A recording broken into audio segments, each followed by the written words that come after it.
Nododot analīzes, nereti pamanām, kad ir pazemināts feritīns, D vitamīns. Un it kā vajadzētu būt visam vienkārši. Mēs tā kā varam uzņemt caur pārtiku daudz ko un vienkārši palietot uzturbagātinātājus. Taču nereti gluži vienkārši tas neizdodas.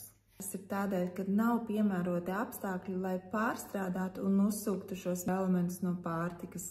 Kā tad mēs varam noteikt, ka šī uzsūkt spēja nav pietiekama, pat tādā gadījumā, ja mūsu uzturs ir sabalansēts?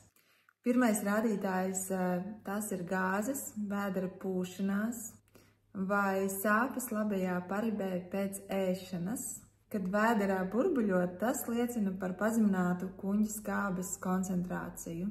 Tā nespēja visu pilnvērtīgi sagramot, un tas noved pie olbaltumvielu trūkuma organismā, iespējams arī pie žultspūšļa traucējumiem.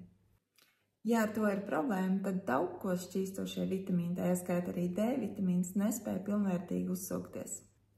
Otrais iemesls ir meklējums zarnu traktā, un šeit var būt divas problēmas. Bojāta zarnu trakta veselība var novest pie dažādām alerģijām, tā skaitā arī pie glutēna un laktozes nepanesības.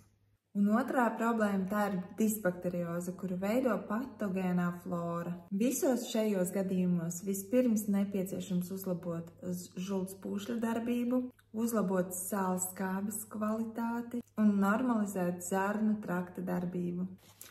Un iespējams deficīti aizpildīsies paši.